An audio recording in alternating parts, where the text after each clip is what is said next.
I think this book is about chocolate. What do you think? Tina loved chocolate more than anything in the world. She loved it more than birthdays, more than roller skating, and definitely more than dry fruit. Everyone called her Chocolatina. When Dad asked, "How would you like your eggs, Chocolatina?" Tina always said, "With a bowl of chocolate crunchies, please." When the lunch lady asked, "What kind of milk would you like today, Chocolatina?" Tina always picked chocolate milk.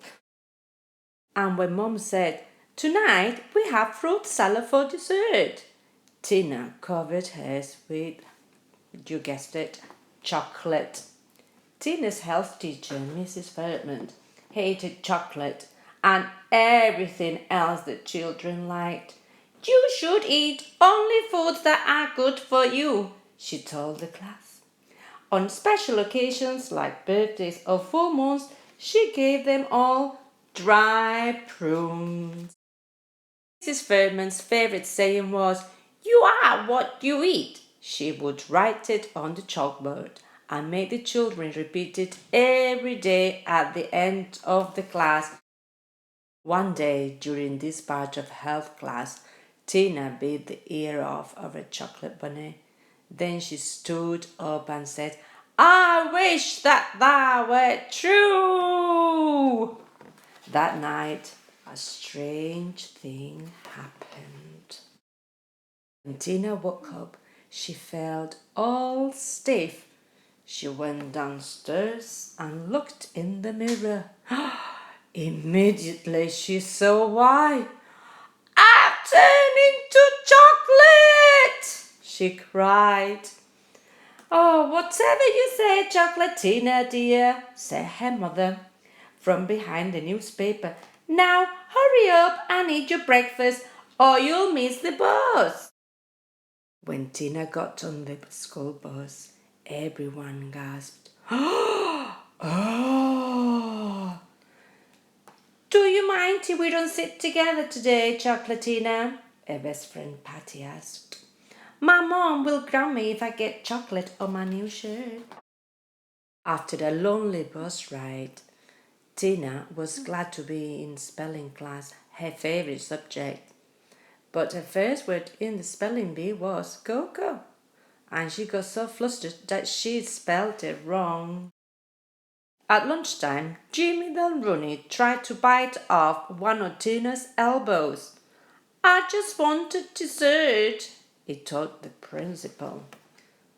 Recess was horrible. Tina was too stiff to run or jump, so she had just stand and watch everyone else have fun. When it was time to go back in, her feet had melted to the hot pavement. The other children had to carry her back inside. Worst of all, it was time for health class. Mrs. Furman made Tina stand at the front of the classroom. "Didn't I tell you, class? What have I always said? You are what you eat," said the children. "That's right. See me after class dinner." When everyone else had left, Mrs. Furman began to laugh. "I hoped this would happen. I hoped you wouldn't listen to me. I hoped you'd turn into a chocolate girl. Do you know why?" "Why?" asked Tina, who was shaking so hard she thought she might crumble into a pile of chocolate chips. "Because I love chocolate better than anything," shouted Mrs. Furman. She grabbed Tina, opened her mouth wide, and went straight for Tina's right ear. Just then the principal walked in. "Mrs. Feldman?" "I was wondering." "Mrs. Feldman, what on earth are you doing?"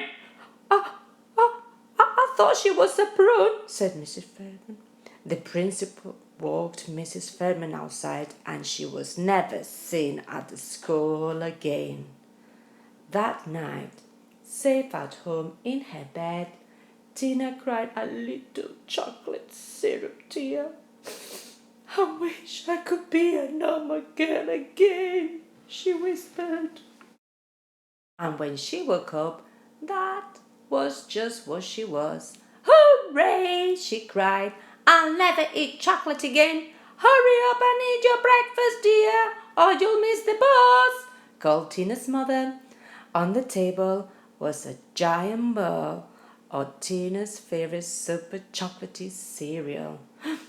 I'll never eat chocolate again, said Tina, starting tomorrow. And she ate it all up. You are what you eat. The end.